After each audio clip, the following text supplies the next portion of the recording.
East Coast Take is filmed before a live studio audience.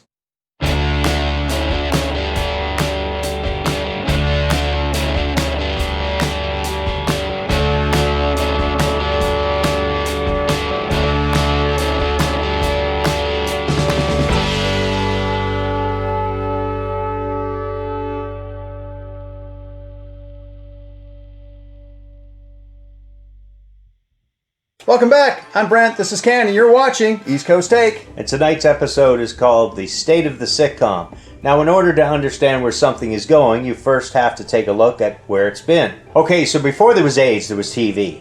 Before there was AIDS, there was well, it's true. I looked it up. Okay, you're not wrong. I don't. And carry on. Is it okay if I continue? It's fine. Keep going. But more importantly, the sitcom. 1,524 to be exact. Well, according to Rolling Stone's list of 100 greatest shows on television, 29 were sitcoms. That's 29%, which is decent.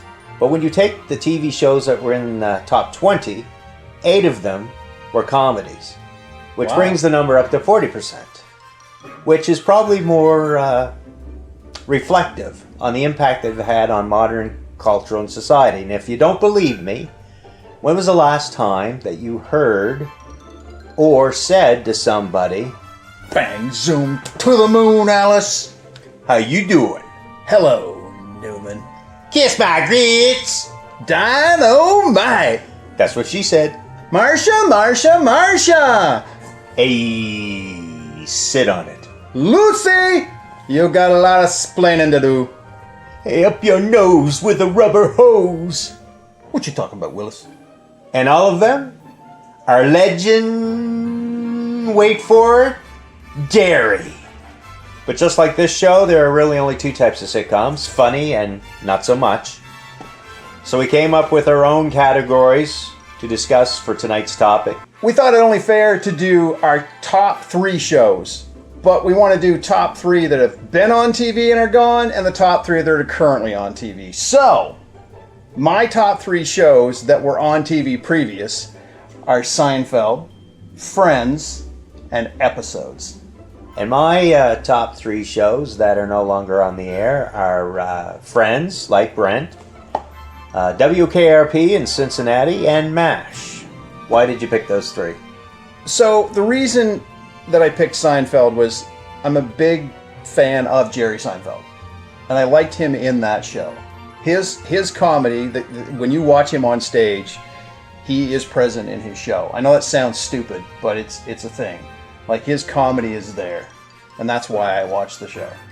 Would be for Jerry, why I did watch the show. He was the main character for me. I know he was the main character on the show, but there are people that watch, it was all about Kramer and whatnot, which everybody was good, but it was Jerry Seinfeld for me. You were just a Jerry Seinfeld fanboy, basically. Right, exactly.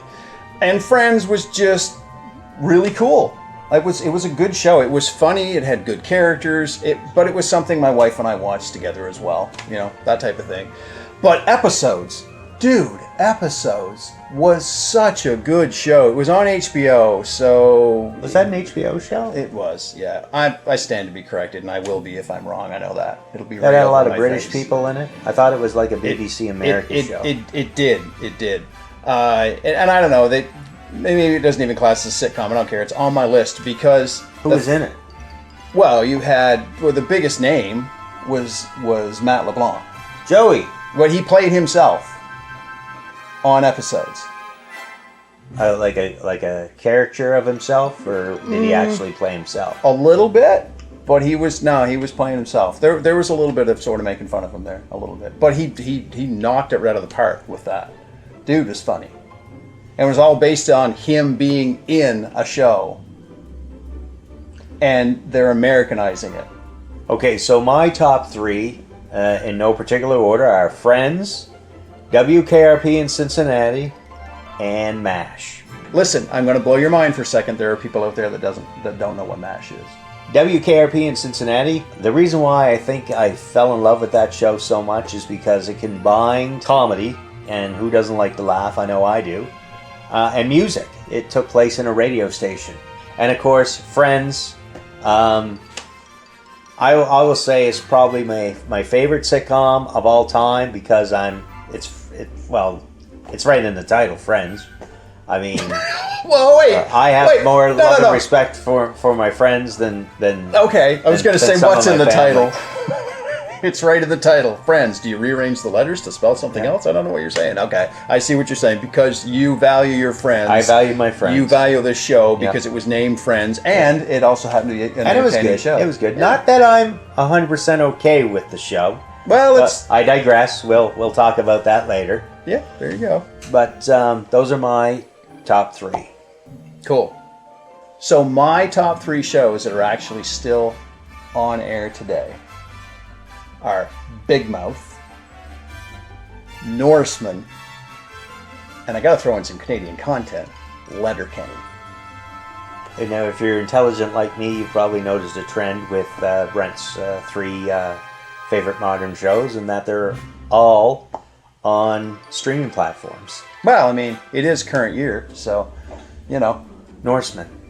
Oh, Norseman. I mean, the guys at Monty Python, if they have watched this, must be feeling proud because I know there's some influence there. And have you watched Big Mouth? I've watched a few episodes of Big Mouth. Oh, yeah. Like, Big Mouth for me is what South Park was for people when it came along. Letterkenny. Holy crap. I have to give props to Ryan Martin for getting me onto Letterkenny. Not only is it a great Canadian show, it is just a great show, period. I do not know how these people remember all the lines, all the stuff that they say so quickly. It's absolutely unbelievable.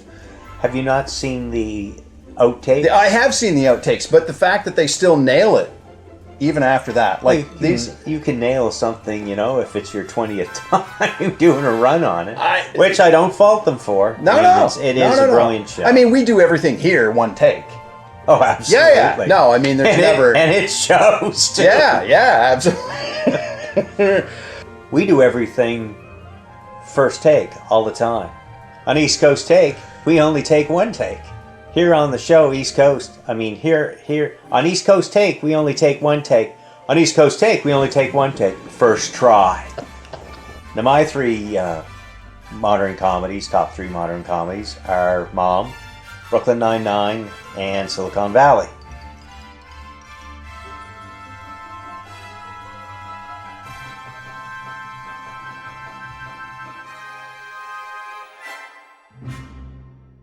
There's got to be some stuff that we hated. Right? Oh, absolutely. Everybody loved that 70s show, but then they did a spin-off called That 80s Show, and I was super hyped. I'm like, yeah, that's my generation, man. That's going to be a great show. No, it wasn't. No, it was a bunch of 20-somethings in a San Diego record store that was run by a former groupie, and it just wasn't funny.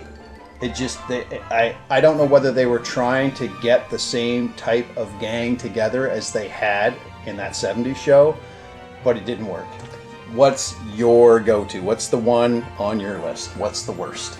Number 1 worst comedy of all time has got to be Co-Ed Fever. A what? Well, it was more like a 24-hour flu than actually a fever. It lasted 1 episode, and it was pulled. Wow. It was developed Is that a record? A mid-season replacement. It's tied. Okay. Now, over the years, there's been numerous shows pulled after 1 episode. Okay. But we're talking sitcoms here. Right, okay. Animal House came out in 78, and it was a cash-in on the popularity of frat boys and college life. And their misadventures. Yes, exactly. And it was the Baxter School for Girls was going co-ed. And so, hence the name of the title, Co-Ed Fever. Just to give you guys out there that are watching this an idea of how bad the show was, the porn parody, Co-Ed Beaver, was better acted and had better writing. So we can't talk about sitcoms and not talk about spin-offs. So we want to just do like just your favorite spinoff off the top of your head? Sure. What's favorite spinoff? Go. What would it be? Frasier. Okay. Yeah. And they are talking about bringing it back. Yes, they are. I don't know if that's actually going to come to fruition. I don't know. It is. Frasier is coming back. Okay. All right. Great show. What did it spin off from? Cheers. Yeah, mine is different, and I'm going back a few years, and part of this is nostalgia, but the Jeffersons. Oh, look. Jefferson's great show. No, Jefferson's great show. Frasier, great show. Great spin-offs. I want to know what the audience's favorite spin-off is, though. So what was the very first sitcom that you got, into, hooked on? Without a doubt, Three's Company. But, okay, were you watching Three's Company back in the day when it was on? Because I remember catching it as reruns after school. No, I saw Three's Company right from the very beginning. Okay. The very first sitcom I ever got really hooked into was Cheers. Welcome to the part of the show where we're going to talk about sitcoms that were overrated. Or we each had to come up with one that we thought was the most overrated sitcom of all time. And for me, that is Seinfeld. Oh, come on. Here's the reason why. No interruptions until I'm done. Thank you very much. All right, fair enough. Jerry Seinfeld, great comedian. But the problem with Seinfeld was you took a one-liner joke and you tried to stretch that into a 22-minute episode, like taking a stick of gum and trying to run with it for 22 miles. Not to mention that Jerry's acting ability was kind of like Ernest Goes to Acting School, where you had the other three characters that actually, at times, made the show what it was. But if you want the best evidence that the show was overrated, take a look at where it was when it began, when Larry David was actually writing, and then when he left.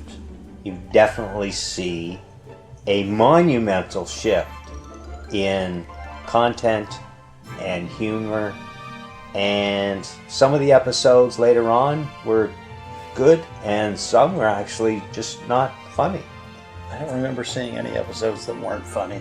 I'm gonna be honest with you, man. Well, if you want more proof, Seinfeld is in syndication, and just the other day I was having a conversation with a friend of mine, and the quote from them was, when a Seinfeld episode comes on, I look at it for about 20 seconds and realize, oh, it's that episode, and I don't want to watch it because it's a show about nothing, and I don't want to see a show about nothing twice. Oh, dude. Come on. And they didn't stick the landing. Didn't stick the landing of what? What do you mean? The series finale, I mean... Okay, I will agree with you there. I was not overly happy with the series finale, but I rarely am happy with season finales because I have a certain expectation and they rarely get met for endings of any show, sitcom or not, whatever. But I'm going to flip the script on you. Okay. I'm not going for the most overrated show. I'm going for the most underrated show. Do you realize that Adam Scott, Ken Marino, Adam Scott, stepbrothers. He was the brother-in-law. Yep. No, he was Will Ferrell's brother. Right. Okay. So Ken Marino, Brooklyn Nine-Nine, Jane Lynch, Glee, Ryan Hansen, the dude from Veronica Mars, Martin Starr, Guilfoyle, Silicon Valley. Lizzie Kaplan. Oh, loved her in Cloverfield and been a big fan of her ever since. Jennifer Coolidge. Stifler's mom. And Megan Mullany. Karen from Will and Grace. Right. Okay. So what about... You're good with all those actors? Oh, yeah, absolutely. They were in a show together. No, they weren't. Yes, they were. Yes, they were. Now... It was called Party Down. Was that like an 80s show? Or no, like a late 80s, early 90s? It's like 2009, 2010 in there. They all worked for a catering company, and they all had other things going on in their life. A couple of them wanted to be actors. Like nobody, other than the boss that they all worked for, the manager they worked for, everybody else had some other dream. Was this on like cable or was this on like network TV? It was a Starz original. I did not know about the show either until we dug in for this particular episode. And what did you find out about it? There was a catchphrase that we had not talked about, we haven't talked about previously. And the catchphrase is, "Are we having fun yet?" And I'm like, "Are we having fun yet? I don't remember that from anything." And then I looked up the show and I'm like, I don't remember. I'm like, it only lasts for 2 seasons. It can't be that good. But they are saying, and I don't know if I've got to this episode because I'm partway through season 1. There's 2 seasons. I'm going to watch them both because it's still on. You can still watch it on Starz. You can watch it on Crave. You can find it wherever. I would dare say it is as funny as Friends, Seinfeld, all the shows we've been talking about tonight. This show, Party Down, can stand toe-to-toe with them. There are some outright hilarious moments on this show. If you can find it somewhere to watch, it's only 2 seasons, so it's not going to take you that long. And they're, again, it's a sitcom, so they're only half hour. Okay. So when you're streaming, you're like 28 minutes. It is totally worth your time. It is actually on a list you mentioned earlier, which is the top 100 shows from Rolling Stone magazine. It's there. And it only had 2 seasons? It only had 2 seasons. It had 20 episodes.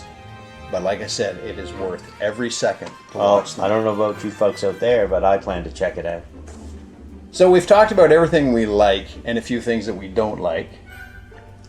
What would be, if anything, what would be your biggest pet peeve on television shows? Mine, I'll throw it out to you real quick, is the fact that there's always been, on a lot of shows, a simple misunderstanding. You know, somebody is seen hugging somebody and they think that it's a mistress or, you know what I mean? And then they go through the whole half hour of bickering back and forth and oh, that was my sister. She was just in town for a couple of hours. And they're like, wah, wah. Yeah, I hate that stuff because most generally it is so simply solved by somebody going, I saw you hugging somebody, who was it?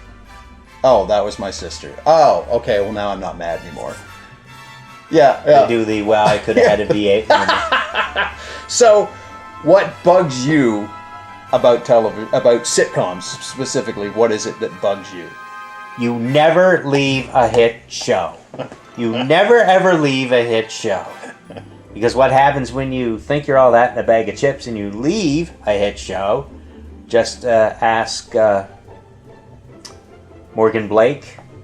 Yes, MASH. MASH. Yep, left the show. Yep, and his career went to a sitcom called Hello Larry, which claim to fame was, I can't believe it's still on the air. It had only lasted 2 seasons. It just would not die, but it was considered awful.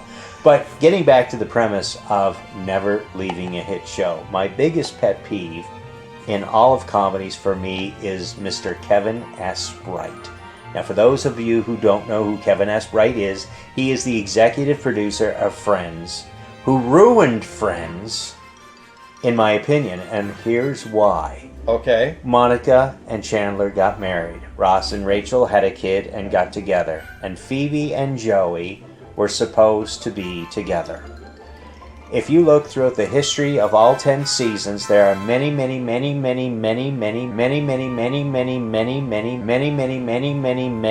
moments. How many? You might say all day moments. many. That they gave the audience and their fan base an inkling that they were going to end up together. In an article that I read from Matt LeBlanc, he actually said that he pitched them the idea that they should get together.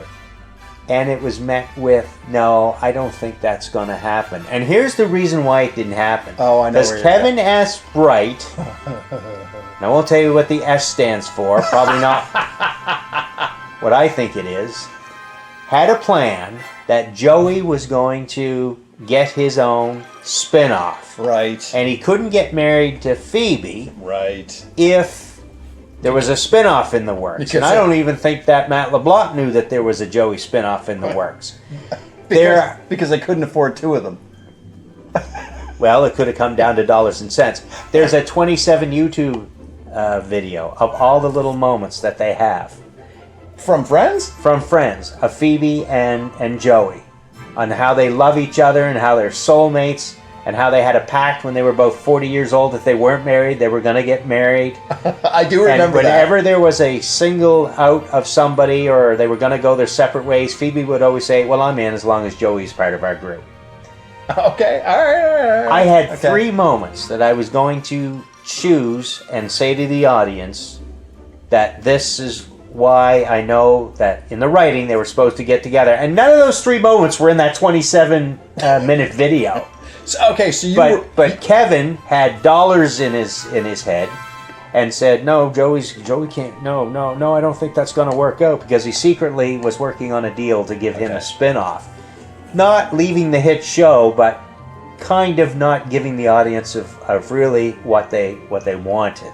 So you were a fan of the 2 of them ending up together? Yes. And the quote from him was, well, that wouldn't have been realistic. It's TV, for crying out loud. So, the future of sitcoms, that's kind of where we were headed with all this. Where's it going? And Where do you think it's going? I would say that with shows like Big Mouth, Lower Decks, even Rick and Morty, they're able to do things that are more foolish, more cursing. They're able to go and do more outlandish stuff. And I think that's where they're headed with all these different platforms, giving people money, going, all right, you got an idea, let's go. That's where it's going to go.